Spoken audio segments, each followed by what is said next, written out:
खामोश वाकयात में नए आने वाले दोस्तों से गुजारिश है कि चैनल को ज़रूर सब्सक्राइब करें और बेल आइकन पर ज़रूर क्लिक करें ताकि हर नई आने वाली वीडियो का नोटिफिकेशन आपको बर वक्त मिल सके। दोस्तों, मेरा नाम कमाल पाशा है। इस वक्त मेरी उम्र 40 साल है। अदालत ने मुझे 28 अफराद के कत्ल के जुर्म में 20 साल कैद बामशक्कत और फिर सजाए मौत सुनाई है। मैं इस वक्त अटक जेल में मौजूद हूँ और मैं पिछले चंद साल से जेल में अपनी सज़ा पूरी करते हुए मौत का इंतज़ार कर रहा हूँ। मैं इस जेल में कैसे पहुँचा और ऐसे क्या वाक़यात पेश आए जिनकी वजह से मुझे ये सज़ा हुई, ये सब जानने के लिए आपको मेरे माजी के दरीचों में झांकना होगा। मेरा बचपन लाहौर के करीब एक कस्बा नुमा गाँव हंजरवाल चक 31 में गुजरा है। अगर लाहौर में कोट राधा किशन से रायवेंड रोड पर पत्तोकी की तरफ जाएं तो चांगा मांगा से पहले मेरा गांव आता है। मेरा घराना कुल मिलाकर 4 अफराद पर मुश्तमिल था। मैं कमाल, मेरी बहन रुबीना जिसको प्यार से सब लोग बीना बीना कहकर बुलाते थे, मेरी वालदा जो कि खालिस घरेलू खातून थी, और मेरे अब्बा जान जिनका नाम जलाल पाशा था। वालिद साहब ज़मींदारी करते थे। मैं 16 साल का था जब मैट्रिक कर लिया। मैट्रिक तक तालीम मैंने अपने कस्बा में ही हासिल की। उसके बाद मैं अपनी ज़रई अराज़ी जो कि चंद एकड़ पर मुश्तमिल थी उस ज़मीन पर पल बढ़ा। दिन रात वो मेहनत की कि बहुत जल्द ही हमारे खेत लहलहाने लगे। घर में पैसे की रेल पेल होती गई। सिर्फ 2 सालों में ही खुशहाली ने हमारे घर का रास्ता देख लिया। खेतों पर काम करने के लिए चंद मुलाजिम रख लिए, जिसकी वजह से अब मेरे पास काफ़ी वक्त बच जाता था। बचपन से ही मुझे निशानाबाजी का शौक था और यही शौक मुझे शिकार के रास्ते पर ले गया। अब फारिग वक्त मिलते ही मैं अपनी बंदूकड़ियां उठाकर दोस्तों के साथ निकल जाता और अपने गांव या आसपास के दूसरे देहातों में या फिर छांगा मांगा जंगल में मुर्गाबियां गिराते रहते। क्योंकि मैं बचपन से निशानाबाजी के जुनून में मुब्तला था, तो 9वीं क्लास में ही वालिद साहब ने मुझे शिकार के लिए राइफल ले दी थी। वैसे भी इस वक्त हमारे गांव और आसपास के देहातों में सूअर लाताद पाए जाते थे। ये सूअर आए दिन किसी न किसी की फसल उजाड़ कर रख देते थे, इसलिए उन्हें मार भगाने के लिए अक्सर खुशहाल घरानों में असलहा पाया जाता था। मेरे अब्बा जान के पास भी डबल बैरल बंदूक थी, वो भी अक्सर मेरे काम आती थी। 1000 नसीहतों के बाद अब्बा जान ने मुझे मेरे शौक की खातिर एक राइफल भी खरीद दी। मेरा निशाना बहुत अच्छा था। मुश्किल से मुश्किल निशाना मैं आसानी लगा लिया करता था। दूसरा शौक मुझे बॉडी बिल्डिंग का था। इस जमाने में जिम्नाजियम वगैरह तो होते नहीं थे, इसलिए इस काम में इस्तेमाल होने वाली चंद चीजें मैंने लाकर अपने पास रखी हुई थी और बिला नागा बॉडी बिल्डिंग किया करता था। शाम के वक्त गांव के बाहर से गुजरती नहर में तैराकी करना तो मेरा महबूब तरीन मशगला था, लिहाजा जिंदगी बड़ी प्यारी गुजर रही थी। शाम को घर जाने के बाद बहन के साथ दुनिया जहान की बातें करना और किस्से कहानियां सुनाना भी रोजाना का मामूल था। मेरी बहन थी ही बड़ी मासूम। बीना मुझसे 4 साल छोटी थी। 8वीं जमात पढ़ने के बाद उसने तालीम को खैरबाद कह दिया और अम्मी जान के साथ घर के कामों में हाथ बटाने लगी। रात का खाना खाने के बाद अम्मी और बीना अपने कमरे में सो जाते, जबकि अब्बा जान शुरू से ही बैठक में सोते थे और मेरा कमरा घर के पिछवाड़े में था। कहते हैं जब जवानी आती है तो अपने साथ नई उमंगों की कहानियां भी लाती है। अक्सर यारों के साथ मिलकर VCR पर फिल्में देखा करता था। मेरा तो वो हिसाब हो गया था, ना दिल लगदा ना दा लगदा। मैं हर वक्त किसी न किसी लड़की को ताड़ने की सोचता रहता, पर कभी अमलन हिम्मत नहीं पड़ी। फिर एक दिन मैं बाहर से घर आया तो घर में एक लड़की को देखा। वो नंगे सर बीना के पास बैठी उससे बातें कर रही थी और उसका दुपट्टा उसके पास ही चारपाई पर पड़ा था। उसे देखकर मेरे दिलो दिमाग में बिजलियां सी कूदने लगी। उसे देखते ही मैं उसकी जुल्फों का असीर हो गया। उनके पास से गुजरते वक्त बीना ने मुझे सलाम किया तो मुड़कर जवाब देने के बहाने मैंने उस लड़की को देखा तो याद आया कि ये तो चाचे फकीरे की बेटी छीमो है। चाचे फकीरे का घर हमारे पिछवाड़े था। हाँ, वो मेरे अब्बू का भाई वाई नहीं था, बस ऐसे ही गांव के सब लोग उसे चाचा फकीरा कहते थे। चंद साल पहले खेतों में काम करते हुए सांप के डसने से चाचा की मौत हो गई थी। चाचा ने तरके में 2 अदद बेटियां छोड़ी थीं, एक नजमा और एक छीमो। नजमा बड़ी थी और उसकी शादी हो चुकी थी, छीमो जवान थी, लेकिन अभी तक उसकी शादी तो क्या कहीं मंग भी नहीं पड़ी थी। छीमो पर मुझे ज्यादा मेहनत नहीं करनी पड़ी। चंद दिनों की आंख मटक्के के बाद वो खुद ही मेरी आगोश में पहुंच गई, बिल्कुल ऐसे के जैसे वो खुद पहले से सोचकर बैठी हो कि फिदवी लाइन मारे और वो स्वागत करे। छीमो के घर में सिर्फ छीमो, उसकी माँ और चाचा फकीरे का बूढ़ा बाप यानी छीमो का दादा रहते थे। छीमो की माँ बेचारी सारा दिन काम करने के बाद रात को थक कर चारपाई पर गिर जाती तो उसे कोई होश न रहता। उस वक्त छीमो चुपचाप दीवार फैलाकर हमारे सहन से होते हुए मेरे कमरे में आ जाती। अब ये सवाल कि वो क्यों मेरे कमरे में आती थी, मैं क्यों नहीं जाता था। तो दोस्तों, उनका घर बहुत छोटा सा था, तो वहाँ कोई मुनासिब जगह नहीं थी, इसलिए छीमो को ही दीवार फैलानी पड़ती थी। पहले पहल तो 200 किनार तक बात रही, लेकिन कब तक दो सुलगते जिस्म एक दूसरे से दूर रह सकते थे। आखिरकार हमारे बीच वो सब हुआ जिसकी मैं ख्वाहिश रखता था। उसके बाद छीमो बोली, अच्छा अब मैं चलती हूँ, अम्मी को बुखार है, कहीं उठ ही न जाए। छीमो अगली रात दोबारा आई और फिर वो रोजाना ही आने लगी। अगले दिन सुबह उठकर मैं जमीनों पर चला गया। अब मेरी जमीन दिन रात मेहनत के बाद चंद एकड़ से काफी बढ़ चुकी थी। पैसा बारिश की तरह बरस रहा था। अब्बाजान ने पास ही एक अहाता देखकर खरीद लिया था और चंद भैंसें खरीद कर पाल ली थी। मुलाजिम ही आकर भैंसों की रखवाली करते और उनका दूध धोते थे। फिर ये दूध लाहौर शहर में बेच दिया जाता था। दूध का कारोबार भी चल निकला था। जमीनों पर चक्कर मारने के बाद मैं अहाते में गया। मुलाजिम भैंसों के लिए चारा तैयार कर रहे थे। अब्बाजान दूध निकलवा कर सप्लाई करवाने जा चुके थे। मैं अहाते में ही बैठ गया। अभी बैठा ही था कि मेरा बचपन का दोस्त नादिर अहाते में दाखिल हुआ। मुझे देखकर खुशी से मेरी तरफ बढ़ा। मैं भी उठकर उसके गले मिला और उसे अपने पास बैठने के लिए चारपाई पर जगह दी। नादर हमारे गांव के बड़े जिम्मेदार चौधरी मुजफ्फर सियाल के साथ होता था। काम वाम तो कुछ खास नहीं था, बस उसके कारिंदों में शामिल था। सियालों के सब लोग जद्दी पुश्ती जिम्मेदार थे। इस गांव और आसपास के चंद गांवों में उनकी सैकड़ों एकड़ जमीन और लाहौर शहर में भी ट्रांसपोर्ट का कारोबार था। सियासी लोगों के साथ भी उन लोगों का उठना बैठना था। तो ऐसे बंदों को हमेशा चंद करंदों की जरूरत पड़ती है ताकि रोब दाब बना रहे, और अगर कहीं फड्डा हो जाए तो चेलों चपाटों की नफरी लड़ाई में काम आवे। नादर हंसते हुए बोला, सुनाओ जी चौधरी कमाल पाशा साहब, की हाल चाल ने जनाब दे। मैं भी उसी की टोन में बोला, हाल ते चाल दोनों ही ठीक ने नादरे, तू सुना अज इधर किद्दां चल निकल आया। तो नादर मेरे कंधों पर हाथ मारकर बोला, कुछ नहीं यार, वड्डे चौधरी साहब लाहौर गए ते मैं सोचिया चल भाई नूं ही मिल आईए। मैं घर जा रहा सी ते तेनू अंदर आंदे वेख के सीधा अंदर ही आ गया। ये कहकर नादरे ने पहलू बदला और अपनी डब से रिवाल्वर निकाल कर मुझे दिखाते हुए बोला, छड़ गल्लां नूं, आ वेख यार नवा माल मंगवा के दिता चौधरी साहब ने, 38 बोर दा रिवाल्वर है। मैंने रिवाल्वर पकड़कर चेक किया। खालिस स्टील बॉडी का बना हुआ था, निहायत खूबसूरत था। मैगजीन में गोलियां भरी हुई थी। मैंने उठकर अहाते में मौजूद किक्कर के दरख्त पर नजरें दौड़ाई तो मुझे अपने मतलब की एक जगह नजर आ गई। नादरे ने मेरी नजरों का ताकुब किया तो हंसते हुए चारपाई से उठकर किक्कर के पास जा पहुंचा और थोड़ा ऊंचाई की तरफ एक टहनी पर कोयले से मार्क बना दिया। ऊंचाई पर इसलिए बनाया कि कहीं नीचे चलाई हुई गोली किसी को नुकसान ना पहुंचा दे। मैंने रिवाल्वर वाला हाथ सीधा किया, निशाना बांधा, सांस बाहर छोड़ते हुए ट्रिगर दबाया। डज की आवाज के साथ गोली सीधा मार्क के बीचों बीच जा लगी। मैंने मुस्कुराते हुए रिवाल्वर नादरे की तरफ उछाल दिया, जिसे उसने हवा में ही कैच कर लिया। अच्छा है नादरे, बहुत अच्छा है।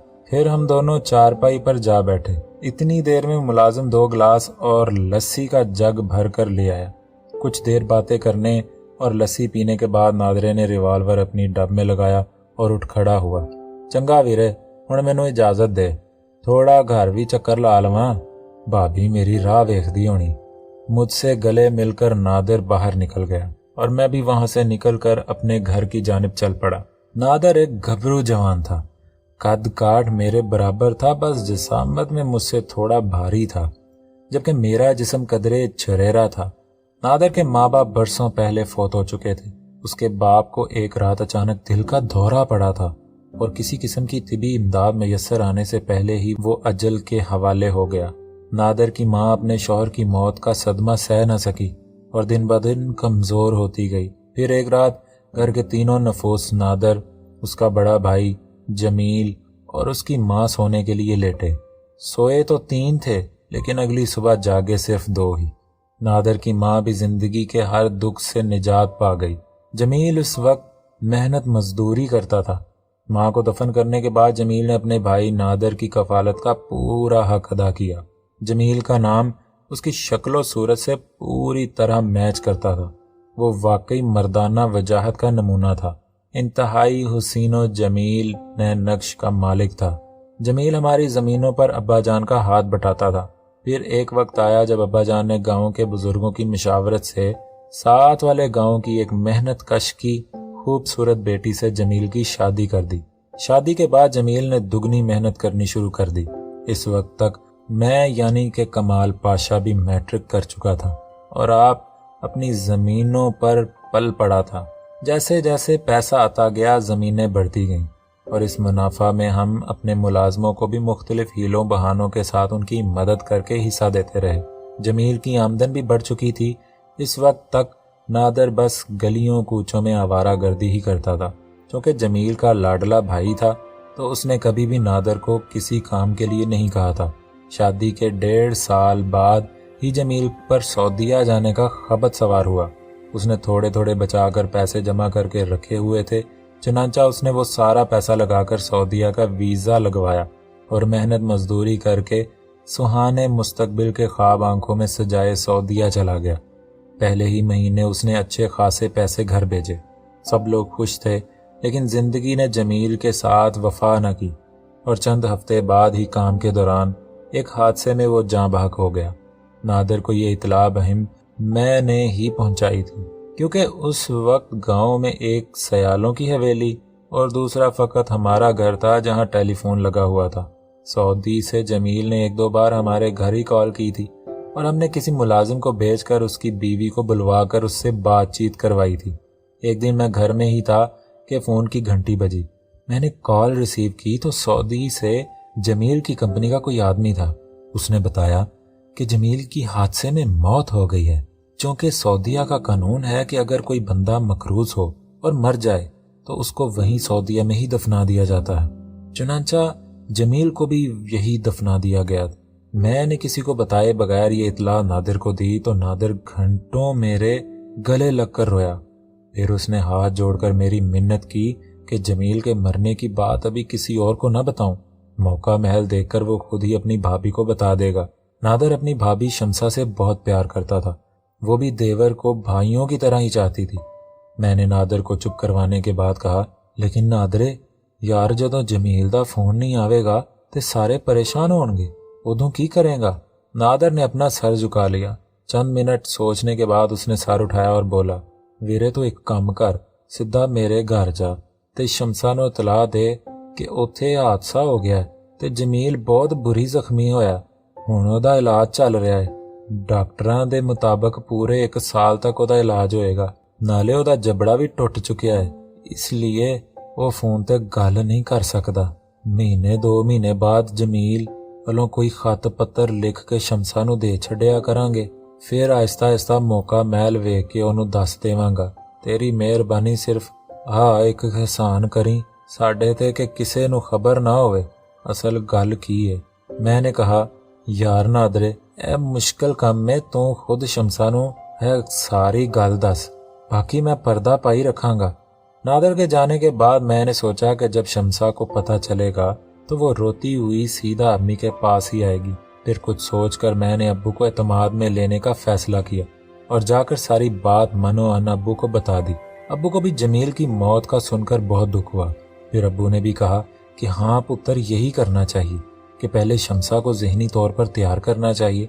2 घंटे बाद ही शमसा रोती हुई नादर के साथ हमारे घर पहुंच गई। अब्बू ने उसे हौसला दिया कि पुत्र फिक्र ना कर, सब ठीक हो जाएगा। कुछ दिनों बाद ही नादर ने वड्डे चौधरी के पास मुलाजमत कर ली।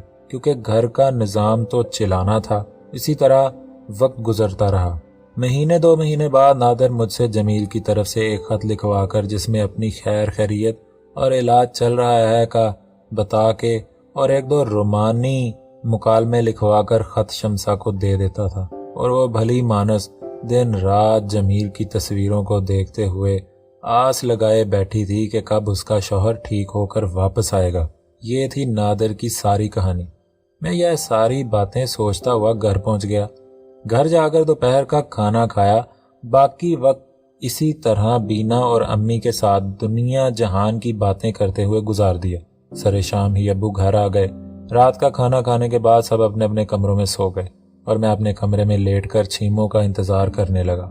کچھ دیر بعد ہی کمرے کا دروازہ کھلا اور چھیموں اندر داخل ہوئی۔ چھیموں کے کمرے میں آتے ہی میں نے آگے بڑھ کر دروازہ بند کیا۔ کنڈی لگا کر مڑتے ہی چھیموں کے ہونٹوں پر پل پڑا۔ مختصر یہ کہ ہر بار کی طرح آج ایک بار پھر اسے اپنی ہوس کا نشانہ بنایا۔ آج میں نے چھیموں کے ساتھ کچھ زیادہ ہی زور آزمائی کر ڈالی تھی، اسی لیے میں نے اسے کھینچ کر اپنے ساتھ لٹاتے ہوئے پوچھا، چھیموں میرا یوں کرنا تمہیں برا تو نہیں لگا؟ تو وہ میرے سینے میں اپنا سر دنساتے ہوئے بولی، کمال تمہارا کچھ بھی مجھے برا نہیں لگتا، اور ویسے بھی میں تو اس سب کی عادی ہو چکی ہوں، میرے ساتھ یہ کون سا پہلی بار ہوا؟ میں اس کے بالوں میں انگلیاں پھیرتے ہوئے بولا، چھیموں تم نے وعدہ کیا تھا کہ سب بتاؤں گی کہ… تو وہ میری بات کاٹتے ہوئے تیزی سے بولی، ہاں بابا ہاں مجھے یاد ہے، لیکن کمال میں پھر کہتی ہوں کہ باز آ جاؤ، یہ سب جاننا تمہارے لیے ٹھیک نہیں ہوگا۔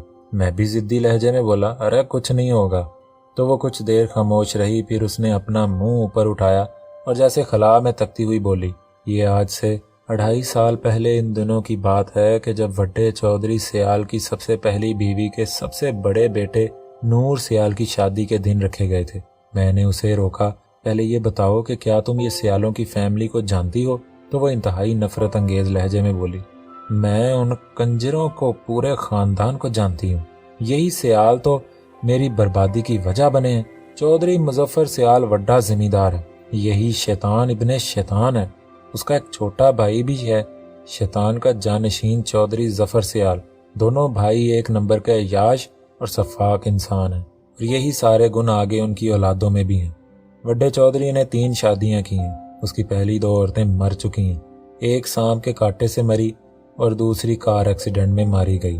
تو میں بتا رہی تھی کہ نور سیال کی شادی کے دن رکھے گئے تو حویلی کی طرف سے آس پاس کے چند گھروں کو کہلوایا گیا کہ شادی کے کاموں میں ہاتھ بٹانے کے لیے اپنی لڑکیوں کو بھیج دو، وہ سارا دن حویلی میں کام کریں گی اور رات کو واپس جانا چاہیں تو گھر جا سکتی ہیں، نہیں تو ان کے وہاں سونے کا بھی انتظام کر دیا جائے گا۔ میں جنم جلی بھی حویلی اور حویلی والوں کی شان و شوکت دیکھنے کے لیے ان کے بلاوے پر چلی گئی۔ حویلی کے مہمان خانے کا سارا انتظام ہم 2 لڑکیوں کے ذمہ لگایا گیا، ایک میں تھی اور ایک خوبصورت لڑکی جس کا نام رضیہ عرف راجی ہے، وہ پہلے سے ہی وہاں موجود تھی۔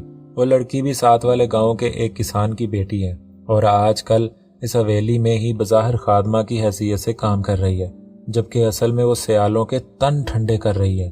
ہمیں وہاں آنے والے مہمانوں کی مہمانداری کے لیے مخصوص کیا گیا۔ وہاں جاتے ہی وہاں موجود ایک ملازم نے ہمیں ریسیو کیا اور مہمان خانے میں جانے سے پہلے اپنے ساتھ ایک کوارٹر میں لے گیا۔ کوارٹر میں لے جا کر اس نے ہم دونوں کو نئے سوٹ دیے اور کہا کہ اچھی طرح نہا دھو کر یہ پہن لو۔ وڈے چودھری صاحب بہت نفاست پسند انسان ہیں، وہ اپنے آس پاس کسی قسم کی گندگی پسند نہیں کرتے۔ تم دونوں باری باری اس واش روم میں جا کر نہا لو اور اپنے پرانے کپڑے اتار کر یہ حویلی والے نئے کپڑے پہن لو۔ یہ کہہ کر اس نے کمرے کے ساتھ موجود واش روم کی طرف اشارہ کیا، پھر باہر جاتے جاتے بولا کہ اپنے کپڑے طے کر کے یہیں الماری میں رکھ دینا، یہاں سے جاتے وقت یہ نئے سوٹ تم دونوں کے ہی ہوں گے، جاتے ہوئے اپنے پرانے کپڑے بھی یہیں سے اٹھا لینا۔ اب جلدی جلدی تیار ہو جاؤ، میں یہیں باہر ہی موجود ہوں، پھر تم دونوں کو مہمان خانے میں پہنچا دوں گا۔ ہم دونوں جلدی سے تیار ہوئیں اور باہر نکل آئیں۔ وہ آدمی ہم دونوں کو لے کر ایک ہال نما کمرے میں داخل ہوا۔ کمرے میں ہر طرف بے شک قیمت فرنیچر سجا ہوا تھا، ایک عالی شان بیڈ اور سامنے پڑی ہوئی خوبصورت کرسیاں، سامنے دیوار کے ساتھ ٹرالی پر بڑا سا ٹی وی اور VCR بھی پڑا ہوا تھا۔ ہمیں کرسیوں پر بٹھا کر وہ آدمی باہر چلا گیا۔ ہم دونوں اس شان و شوکت کو دیکھ کر مرعوب ہو رہی تھیں۔ اسی وقت دروازہ کھلا और 2 नौजवान अंदर दाखिल हुए। बाद में पता चला कि उनमें से एक का नाम नूर सियाल और दूसरा उसका छोटा भाई राजू सियाल था। उम्मीद है कि आपको ये एपिसोड पसंद आया होगा। आप लोगों ने ये कहानी ज़रूर शेयर करनी है और हर पोस्ट पर लाइक कमेंट भी ज़रूर करें, ताकि मुझे पता चलता रहे कि कितने लोग अब अगली पोस्ट का इंतज़ार कर रहे हैं। अपना ख्याल रखें। अल्लाह हाफिज़।